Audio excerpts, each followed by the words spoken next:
was your guys' weekend? Do we have anything fun to talk about? We weren't that fun this weekend because we didn't go to Outside Lands. We did go to Six Flags. Six Flags was great. Maya really didn't have a good time. Yeah. But I sucked it up. For my friend. We wore matching t-shirts. We literally look like... Wait, I'm actually going to insert a picture like right here because you guys like have to see this. It was insane. It was comedy. Did you see the TikTok? The raw TikTok? I was like, oh no, my digital footprint. And then I was like, it was already... It's already in the gutter. It's already gone. Anyways, cool. Well, welcome back to Get the Check. I'm Maya. I'm Annika. I'm Priya. So obviously the biggest news in this week was the release of GPT-5 from OpenAI. The initial thoughts were that the model was subpar and it did not achieve AGI like Sam Altman claimed that it would many years ago. And then the second thing we're going into is their launch of their 2 open weight language models, not open source, even though they call it open source, but it really isn't. And we're going to go into what these models are, the abilities it unlocks, and the industry impact. And then finally, we're wrapping up with a fun segment on Blade, which, if you don't know, is the company that like flies people from Manhattan to the JFK airports when you like can't get through traffic fast enough. Their passenger business was sold to Joby, a eVolt company, not eVolt, eVTOL. I actually was wondering how to say that. Yeah, I actually was thinking about that. It's like today. electric helicopters, basically. Yeah, or like electric cars that fly. I've seen both go in both directions, but yeah. Let's get into it. So we're going to start off with GPT-5. Yeah, GPT-5 is a unified model. So that's what they've been alluding to for a while now. But a unified model means it can do both deep reasoning and fast responses. And so we'll get into kind of how that works and like what architecture they're using. But I wanted to start off with your guys' initial thoughts and react to the community's initial thoughts. I was like on X in a deep spiral of what everyone thinks about it. But yeah, I feel like the first thing you learn, or when you join the workforce, but also like in relationships or in life, is like under promise, over deliver. And this was the opposite of that. I had no idea where you were going with that. No, but I feel like that's the best way to put this. Like, it's not that the model was like bad on benchmarks. It's like in like mostly first or second place on like most of the big ones. I think it's more that like Sam Altman hyped it up so much. Like he literally posted a screen grab from like this Star Wars film, Rogue One, which I'm not a Star Wars buff, so I don't understand the context. But I think he was trying to say it's like a new dawn. Mm-hmm. And that made people think it would be like AGI. Well, so in his post, he says GPT-3 is like kind of talking to a high school student, GPT-4 is talking to a college student, and then GPT-5 is basically having a PhD expert in your back pocket in any domain. And many people disagree with that, especially because they didn't blow the benchmark out of the water, and those benchmarks that they did hit didn't really translate into like a feeling that it did better, similar to like how we saw in the Grok 4 release and them doing insanely well on humanity's last exam, but then it not being like a noticeable difference in when you go and use it.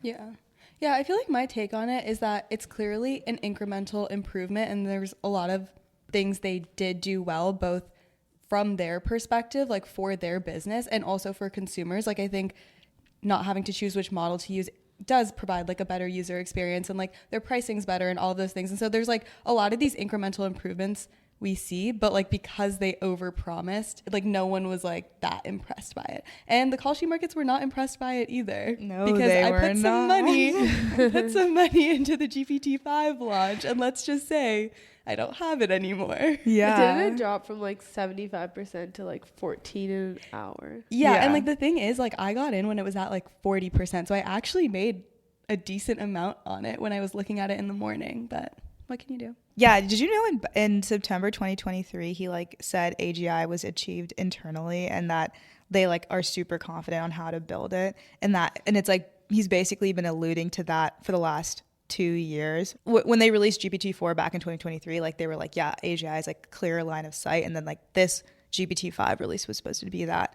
We were talking about this too, but I feel like everything is just your frame of reference, because we knew so much less back then, even though it was only 2 years ago. Like I feel like the rate at which AI is advancing, you're learning so much so quickly, where it's like something that you thought was the most impressive thing you've ever seen is just like not that impressive anymore. Yeah.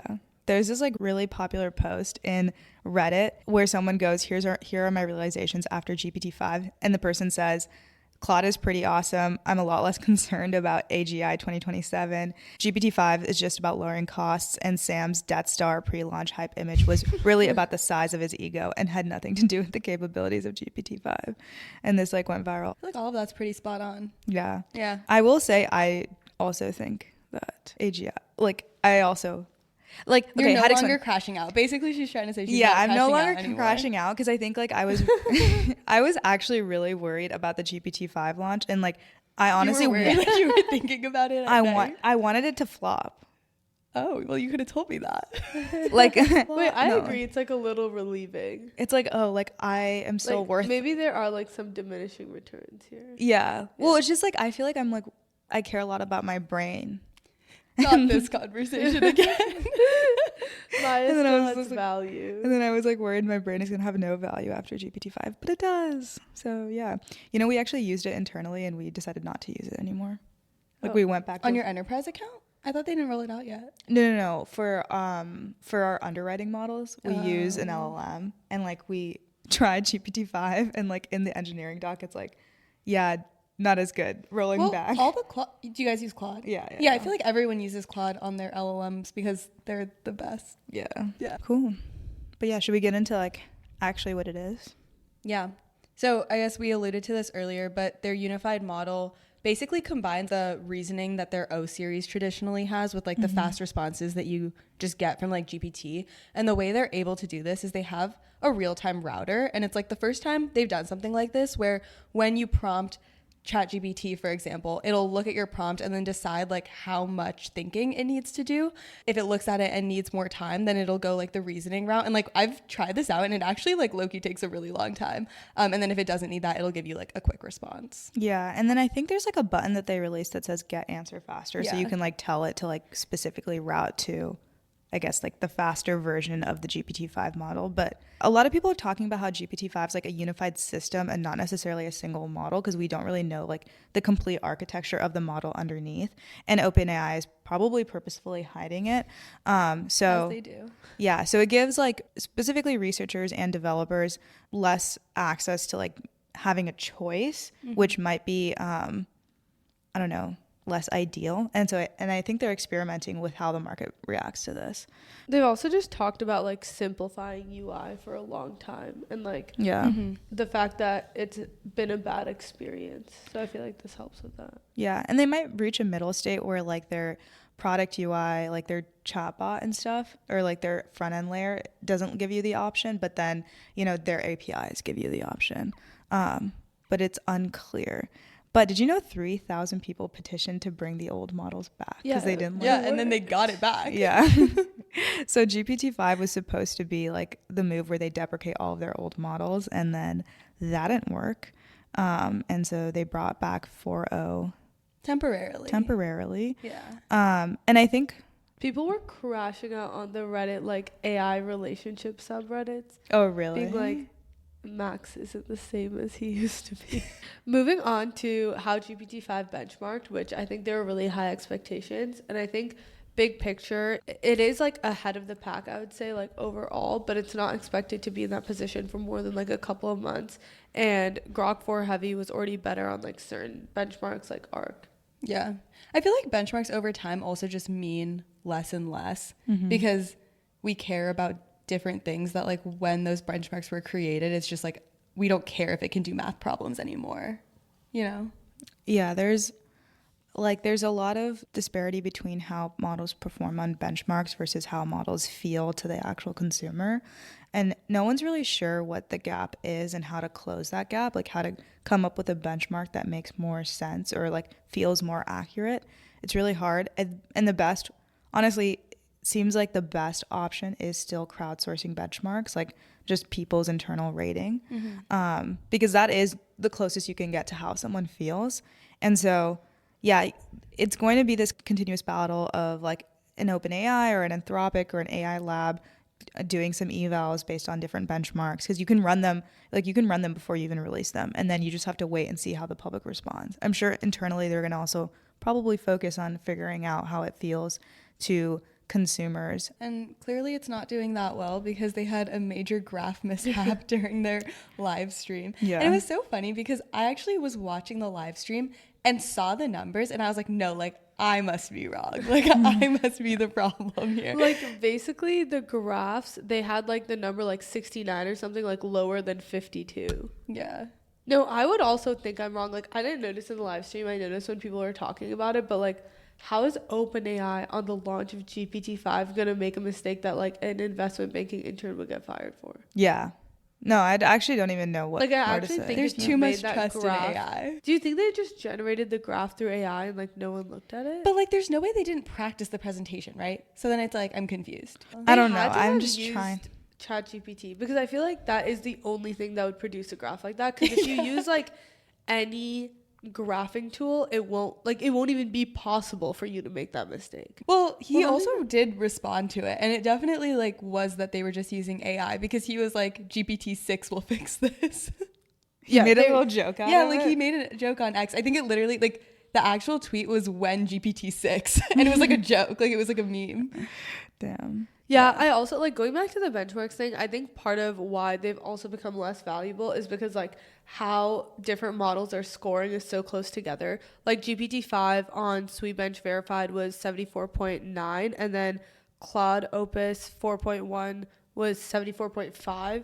So it's like at that point, and I even saw something about how like they don't necessarily like the 74.9 isn't necessarily looking at every single question. Like there's some questions they'd skipped. Oh, I saw that. And I was like, how's that even like how are you allowed to do that? Yeah. Then like you should be taking a 0% on those questions.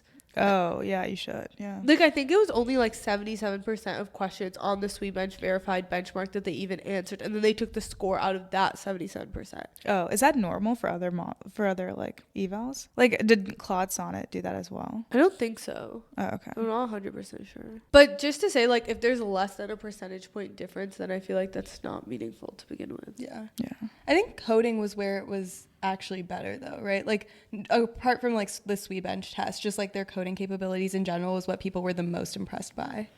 Yeah. Wait, I'm confused though. Like how does that work with their Codex model?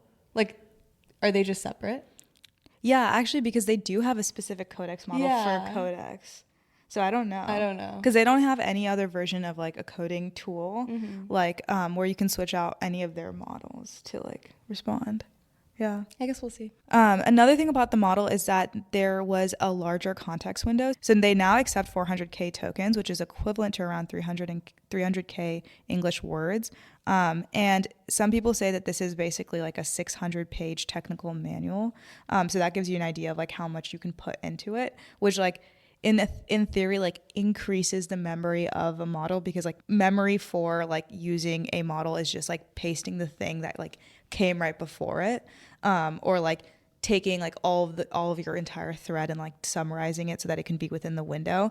And so a lot of times context windows really just help with making the model just be more contextually aware of like what you're asking it and continuing that conversation.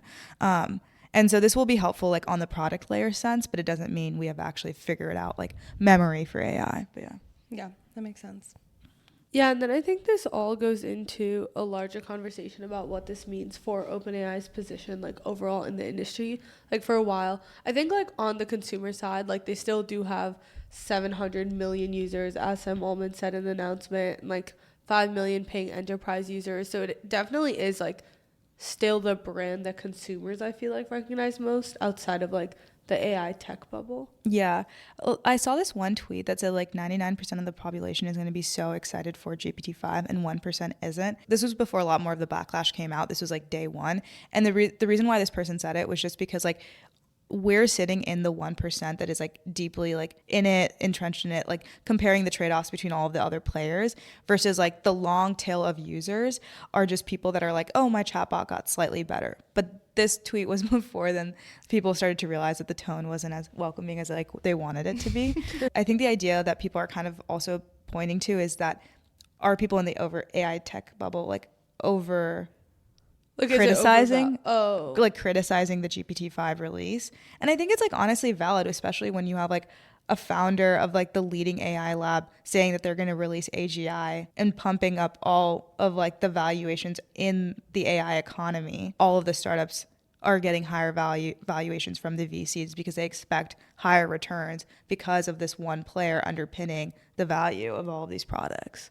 So, yeah, I mean, I get the criticism. Yeah, I think I see both sides of it because to most people, I also think ChatGPT is the first thing they used, and it's like so sticky that they're going to continue to use it, and it honestly doesn't matter what they do. Like I saw another tweet where it was basically like most people probably didn't even know that like O3 existed. Like people didn't even know that there were different models. Yeah. And so I think that like OpenAI is also playing into that by just like making the user experience like so much better. I think my take on all of this is that this was really beneficial for OpenAI because consolidation of all of their different models into one model decreases price significantly because now you're only like training and optimizing one model. And like to Maya's earlier point, like we don't know exactly what they're doing under the hood. And so maybe there's a few different things that they're still maintaining. But I think regardless, it lowers the maintenance of what you have to do.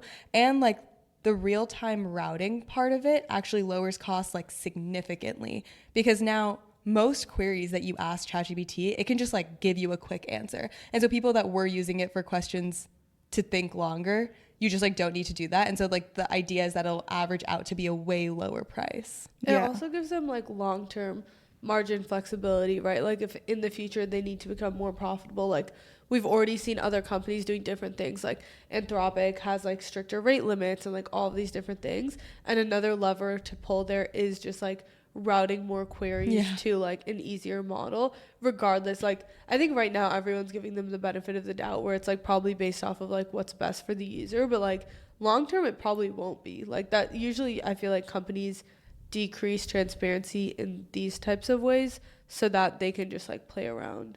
Yeah, and for quick context, GPT-5 costs 1.25 per million input tokens versus like Claude Opus charges $15 for per million input tokens. So we're looking at like a 10 to 12x like markdown. Yeah.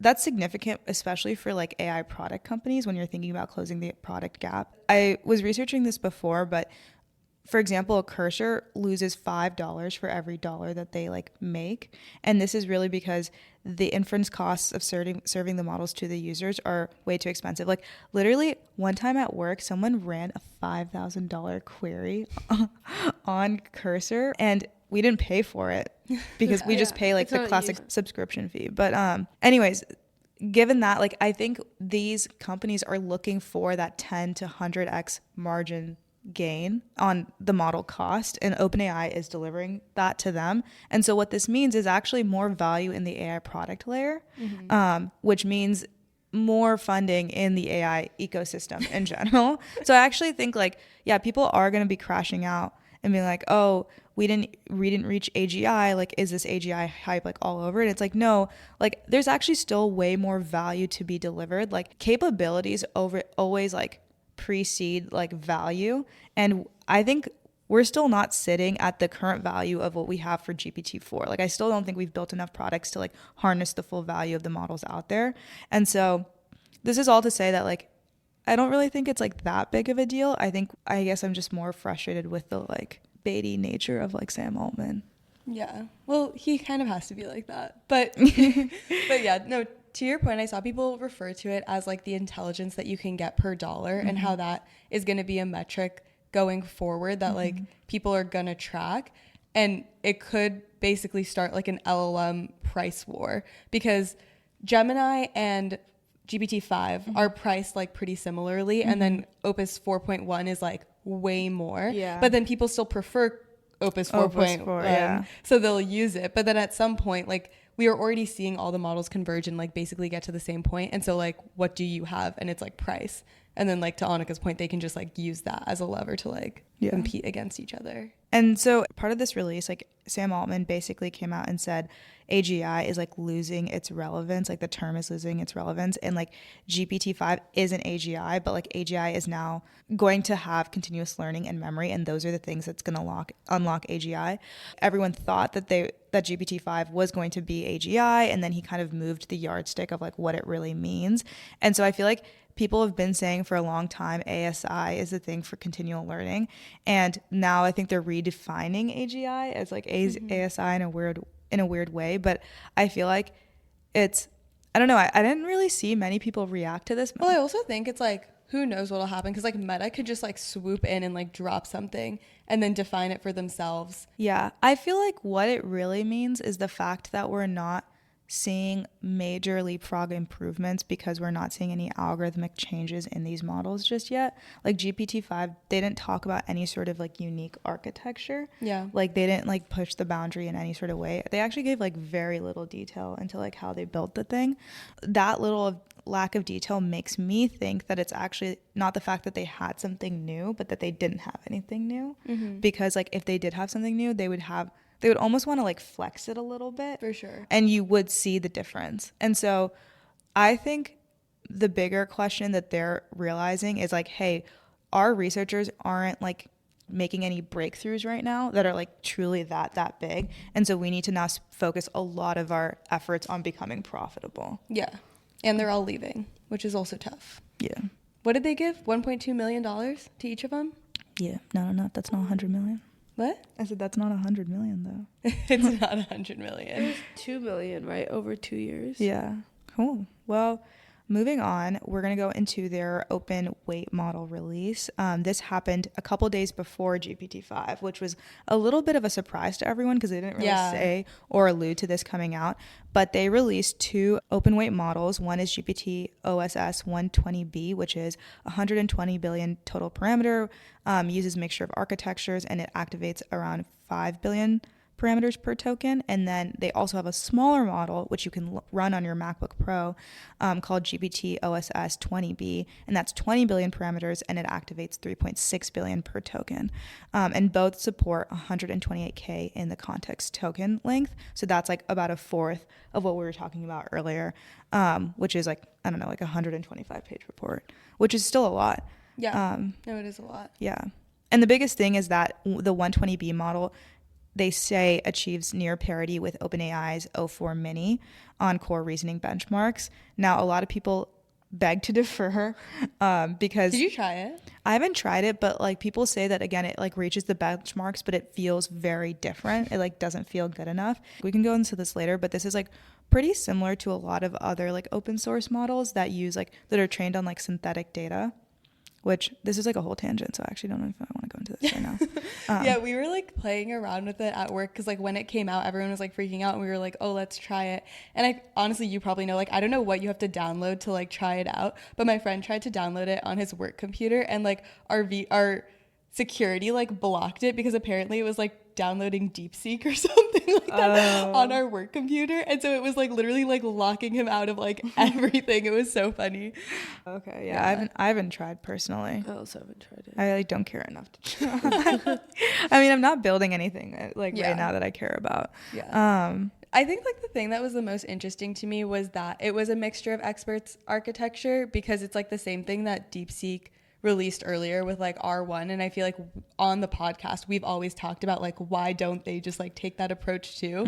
Like even their 120B model only has like 128 experts, and like they activate 4 of them, right? And so it's like, or 4 per token, which is like way less, which I thought was interesting, but that also leads to like cost efficiency. Yeah, like that, I think that's what finally clicked for me of like why they went after it, is because it's the idea that like you can run the model, and in order to get people to run the model, it needs to be cost efficient and easy to deploy, right? And so because it's like 10x better than O4 Mini, people will actually use it and run it. It seems like it's a necessity for open source models, because like all of the frontier open source models use sparse MOEs. So like, for example, DeepSeek has like a ratio of 37B active to 671B total parameters. And then like Kimi K2 also has 32B to 1 trillion. So you can like get to like very, very large total parameters. But the ones that you get that are active kind of sit under 20 to 30, I would say 20 to 30 on the bigger ones, and then closer to 5 on the smaller ones. Yeah. And in terms of like pricing, what that translates to is AWS said that like when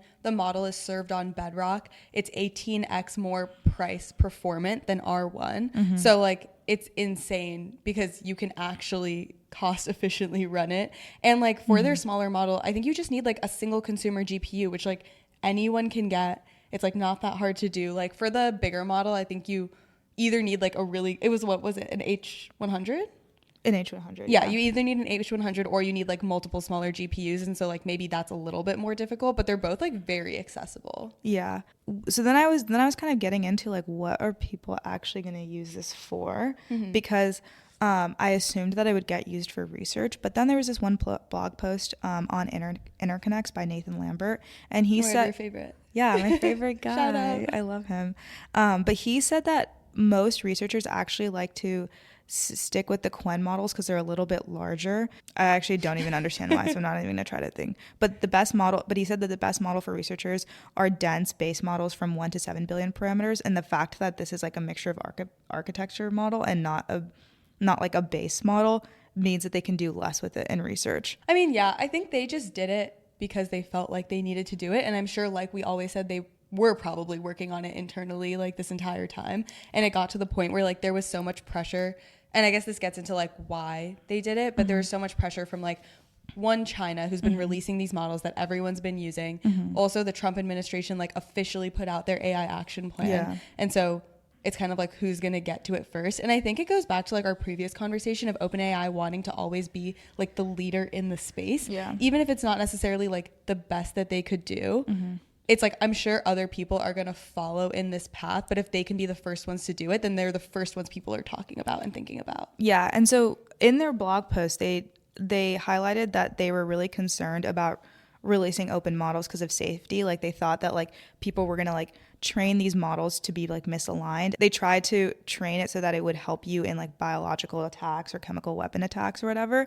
And that the OpenAI Safety Advisory Group reviewed this testing and concluded that even without robust fine-tuning that leveraged OpenAI's field training stack, GPT OSS 120B did not reach high capability in biological and chemical risk.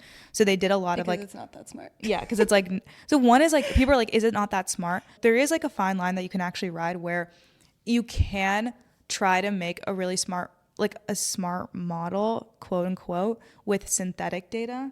So like if you train a model on synthetic data, apparently it's way easier to filter out like misaligned data. Like specific areas of conversation. Yeah. And so then it results in like a safer model. And the bigger... Why would synthetic data... Oh, just because you're like not include... Like it's easier to filter data out? Yeah, something about that. I'm not like an expert, but that's the general idea. OpenAI is like kind of calling out like Meta and DeepSeek and and Moonshot, which is like the producer of Kimi K2 in this, because none of them ever talked about safety testing like and fine-tuning their models to be like adversarial and then showing that they can't be. And in this case, like OpenAI did the most due diligence needed to like make sure that these models were safe. And I think it's like less about the fact that they're like unsafe, but more of like they're trying to make a point. Like, sure, you can keep pushing the boundaries on open source, but like we need to, I don't know, be safe about like what we're putting out there to make sure it can't be fine-tuned. I don't know if it's like a PR move or if it's actually really true, or maybe it's like a mixture of both. I can't really tell because like OpenAI is not known for being particularly safe, like Anthropic. Yeah. But I do think like OpenAI is still like safer than I don't know, like China's models or like XAI's models.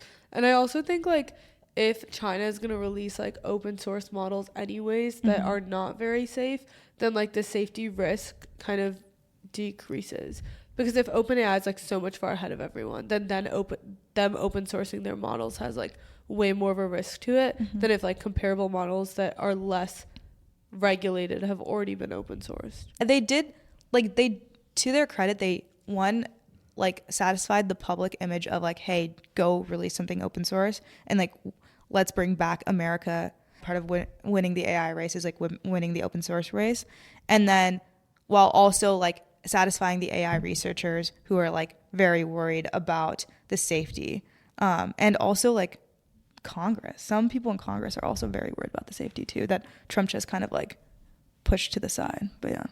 The one question I had that you might understand better than me, but like everyone was talking about how they were worried about like the chain of thought being exposed and like you could do like prompt injection or just like taking out what the prompt is and then like somehow modifying that. But I don't know, I was just wondering if you could like explain that more. So I actually don't know anything about that concern. The other concern that I saw was that China can now see the raw chain of thought prompting, and like because they can take the model, they can diffuse it into their other models, and because it's like so efficient to run, and they have like limitations on compute, and they have like a small number of like H100s, they're able to use the H100s to diffuse the open source models into their models, and then as a result can shave off like a year or half a year on releasing like the next biggest model for themselves. Good for them. This blog post that I was reading said that like a potential future is that after releasing GPT-OSS, Chinese companies rush to distill, build upon, and hybridize GPT-OSS. Then the gap between Chinese models and American models narrow, and then Chinese models are open source, and then they're cited as evidence that like the Chinese models are catching up when in reality they're just diffusing ours, but it's easier for them to diffuse ours. But that ours. like always was the concern, right? Like yeah, that is like one of the main concerns of having like open weight models is that like other people are able to do it. But like I guess the perspective that it seems like the government in America has taken is that it's okay because we want the entire world to run on the US AI stack, and so if that means open sourcing models, then like so be it. Yeah. And I feel like it seems like they're fine with that trade-off for now at least. Yeah. I think from what I understand from the AI researchers blog posts, like a couple of them just allude to the idea of like they're not as good as the Quen models, and they do give up like our intelligence up to the Chinese models, but it's like a step in a direction to promote everyone moving into the open source game, like promote Anthropic going there too, which is what everyone wants in general. I'm sure they will. And I'm sure they will, yeah. Yeah. So it's like net good because in general people are pro safe open source models, even though that this is not like necessarily like a blow away release. Yeah. And I think like the final thing to touch on is like what the actual difference between open source and open weight is, because I feel like we and other people have like kind of been using them interchangeably, but they're not interchangeable, and there really are no like truly open source models in the way like there used to be open source code where you can literally see like the entire code base and like make changes to it, like make copies of it, like whatever it might be. Like even the other models like DeepSeek's models and those types of things, like we don't know all the data it was trained on. Like for a model to truly be open source, I would say the definition is that like you need to know every piece of information that like it was trained on, which I feel like that alone will never make a model truly open source. But then also like how they trained it, what the weights are, like all of those things. And so like these open weight models are taking a piece of that, showing people what the weights of the model are, and then basically like calling it an open weight model. Yeah. But didn't China call their models open source? Yeah. And like that's something interesting I was reading about too, is like they say it's open source because it's in their benefit to say open source, but it's in our benefit to say open weight, and like that makes sense. Neither of them are actually open source. Like it's just like politically like and marketing wise what's best for you to say. Yeah. But like OpenAI has been like super clear to never say that it's an open source model. So I was actually wondering like what's the advantages of staying open weight and not open source, even though it's like quite obvious. Like obviously you don't want to like reveal all your trade secrets, but part of it I think is like all the training lawsuits behind collecting data, because like once you put a model out there, like you can't take it back. And so what if they used a base model that's like under a lawsuit that they're not really clear on? Did. Yeah. And so they don't want to admit to it. Their training data. Yeah. My guess is like they used some sort of base model and then used a lot of synthetic data to train it, because based on how like Microsoft Phi models were trained, which are a bunch of like SLMs that are also open source, the idea is like to train on synthetic data just because it's like easier to control and safety tune it or whatever. I think it's also just like the ability for someone else to completely replicate the model from scratch, right? Yeah, I think it's in every AI lab's best interest to not release an open source model. But I don't think we will ever have open source model. Like I feel like the days where open source meant showing your entire code base are over. Like I just don't think that that'll exist with AI. Or like AI's version of open source is just truly open weight. And I will say, with just like taking a step back, what happened in the last week, we now have the ability for like the AI product layer companies to become profitable and other That's so true. Yeah. AI companies to become profitable. And I think this is a huge benefit to a lot of startups out there that are kind of in their A/B round, where they have like a lot of customers, but they have like no way to profitability, and this kind of gives them that like opening in a sense. It's exciting though. We love AI. Jinx. Moving on to our last segment of the day, which is our Get the Check segment. And today we were talking about if Blade would get our check. And they recently announced that they are selling their passenger division to Joby Aviation for $125 million. And this covers both their US and European operations, terminals that they have access to at like JFK and stuff, and also their brand and like name, because the other brand is going to rebrand to Strata, and they are going to focus on like medical organ transportations, which is a division that they already had.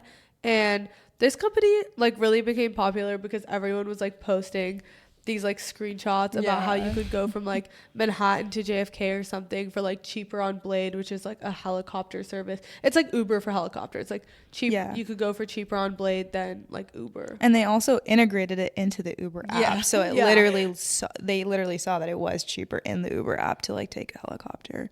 And it's like, it's funny because like you'll see a lot of influencers being like, oh, I couldn't make my flight, so I had to take a Blade. And I'm like, okay, I wish I was rich as you to just like decide that my flight was worth that much to me.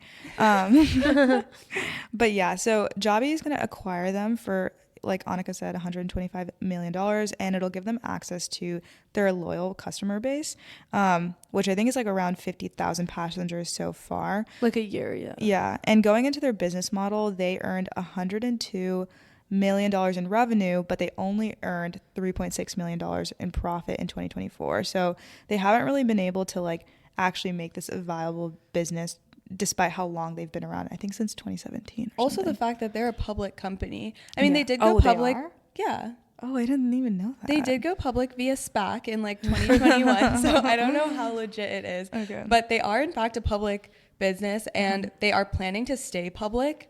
They're just going to like rebrand. I think they're going to change their ticker and like rebrand, but they are still planning to like continue to operate normally with their like medical devices, medical division. But the CEO is going to Joby. Yeah. And their medical division is making $20 million a year in profit and $150 million in revenue. Yeah. So it makes sense, like, why they kept that division and why Joby doesn't super care about that division. Well, it makes sense why they wouldn't care about it because of what they want to do, which we'll get into. But from like the perspective of Blade, it was like 20 million versus 3.6 million. So it's like they're making 5x on their medical business versus like their passenger business. And on top of that, like looking forward, the margins on that business are like way, way higher too. So it's like 13% on their medical business versus 3% on their passenger business, which makes sense because you have to maintain like all the overhead, and like you also have to provide like a customer experience because it's like you have these like influencers coming to your terminal, so like you probably have to have all the nice things and things like that versus transporting like organs no one cares about. Well, I think I would pay 10x to get a heart than to like take a flight, you know? Which makes it just makes sense.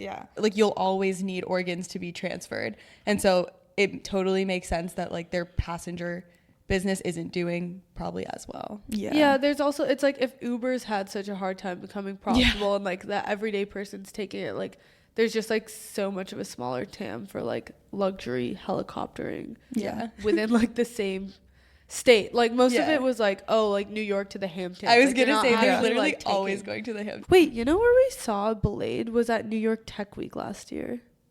I'm sure we did. Oh, that's like the one time I've seen a Blade land somewhere. Yeah. Oh, interesting. So if you're asking the question, which I'm sure everyone's asking, why would Joby acquire this business?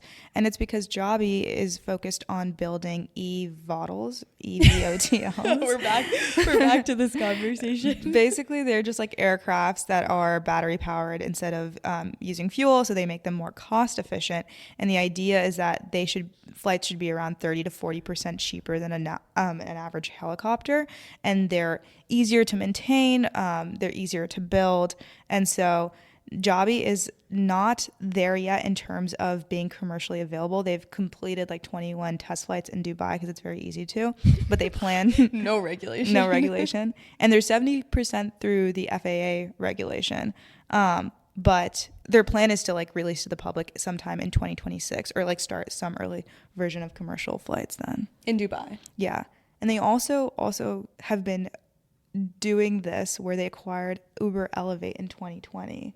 Oh, interesting. Which is like another similar business to Blade. And so I think people are just like, yeah, we can't make this profitable. Like the only just take it on. Yeah, like the only way to make it profitable is to use the e-bottles. Yeah, I swear that's not. It has to be electric VTOL. Like, should have looked this up. Oh, VTOLs. Oh, I spelled it like differently in different places. It's VTOL. Oh. No, it just like sounded really dumb. It's okay. Not the first time on this pod. Well, I feel like we should do like get the check for each of them because I feel like I'm like relatively bullish on what's it called Strata. Yeah. But I'm like less bullish on Joby just because I get how like their margins would be better because it's electric, so it's cheaper. But I feel like they're like pre-actual product. It's gonna be a ton of regulations to even get there, and then they're paying like $100 million for like what, like access to terminals at an airport and like 50K passengers. Like, what is that at the end of the day? Like an email list? Like, what does that even mean? Like 100 million for 50,000 passengers. I guess I'm not good enough to do math in my head like that. But it's also like 50,000 passengers. It's not like an email list. Like, it's people that have flown on Blades and like would fly on a similar type product. So I feel like it's like a loyal customer base, which is like what the difference is between like the base that they're getting versus like just sending out like a mass email list or something like that. And then I also think that like building at these different terminals isn't like a small feat either. Like they have the space already, and like they're bringing on the CEO to continue to run like all the operations, so they'll have like the operational expertise of someone that like knows how to do this already. So I think all of that like is pretty valuable. That makes sense. I don't think it's the customer base. I would say it's more the operations angle, or like Blade already has all the tie-ups. Like you can just easily acquire that and turn that to be profitable.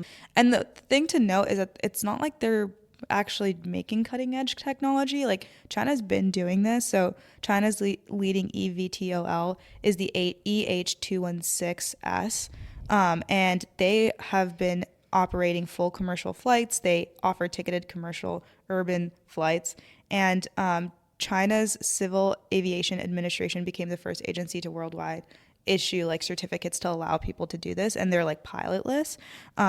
So they're pilotless. Yeah, they're fully like. But these are not pilotless, right? Or they are? I actually don't know if Jobbies are, but the E-Hangs are. The EH216 Oh, is that like the whole point of why like this would be profitable? Yeah, part of it. Is it just the fuel cost, or is it also that you don't need a pilot? It's both. Yeah. And I don't know if Jobby's first version is pilotless, but the idea is that they all become pilotless. And so people are just flying around in pilotless planes in China? Yeah. There's like never a malfunction? They probably wouldn't tell us if there was. I mean, there's nothing in the news. If you have been on one of these Chinese flights, let us know. Yeah. Let us know. Yeah. The primary purpose right now is just for like tourism and stuff. But in the future, I mean, you can use it for anything, like shuttles, medical stuff, luxury stuff. Yeah, sports. and they also do have like competitors in the United States as well. No one that's like as far along as them, although another one is also public via SPAC from 2021. It's like called Archer Aviation, and all of them have backing from like pretty big people. But yeah, Archer Aviation, like their valuation's way less than Joby. Whisk Aero is a spinoff from Boeing. I feel like what you were saying, where like they'll try to build these things and then they're like, never mind, we can't make this work, we'll just sell it off. But like they all have like pretty big investors and stuff. So like I feel like it is an industry where like no one really talks about it, but I think it'll be a thing. Well, I feel like aviation, I think like rich people hobbies just always get good investors because they're just like excited about it. Yeah. Well, I was gonna say like you never know, there could be like a talent war where they just like try to get the people from who made the EH216s. That's true. I'm just saying someone's cracked it already, so like the ability to crack it again is like that much easier. Yeah. And if you're concerned like me, where I was like, are there going to be like a bunch of like helicopters running around? No, there's not. EVTOLs will always be more expensive than any ground transportation. So it's truly just for like unique circumstances. At least that's what we think it'll be. Like for now. I don't know. Maybe flying cars are the future. But honestly, like, who are the people that we're like not giving jobs to? Is it the FAA? The air traffic controllers? Also, dude, like, with that, we're fucked. I feel like flying cars have been like one of the technological innovations that people always thought was gonna come. Like when you see like people in like 1950s, their rendering of like 2000s, that's like what they could think of. Yeah. But instead, it's AI. you have GPT-5, which That's still called can't GPT. do like A graph. Like, no, or math. There was one that was like 11.3 equals like x plus like something. Like it was literally basic arithmetic. It was like number equals x plus number. Yeah. And there were it was 2-digit numbers. And it was wrong. I spent so much time looking at that. I was like, what the? I actually want to just like fast forward 60 years and be like, what? You don't want to. You Why would literally you do crashed that? out about a bull case scenario about 2 years from now when we read AI 2027. No, like what if in 60 years we're like, yeah, nothing came of that? I don't think that'll be true. Also, we only have 4 months left in the year, which I was crashing out about earlier I was today. crashing out about that too. Oh, I've been crashing out about turning 25. Oh, well, I've had that crash. Actually, I didn't crash out. I'm totally fine being Honestly, 25. I crash out more about like the year Yeah, changing. me too. Yeah. Oh, I always crash out about getting a year older. There's like 3 years left to find husbands, which is like, that is really making me crash out. I feel like there's more like 2 years left. Wait, really? You guys are worried about that? I guess that makes sense. What is it? What else is there to be worried about? Like my Yeah. friends are fine, my job's fine. Like nothing else is time constrained besides having kids. Like what else is time Yeah, I constrained actually for agree us? too. I feel like that is the thing I crash out. That's why I care. Otherwise, I wouldn't care about getting older. Yeah, like Oh, I guess the I'm other just, thing like, is like making enough money, but like I feel like when your basic needs are met, like making enough money is like you're always gonna feel behind, but it's not like an actual issue in your life.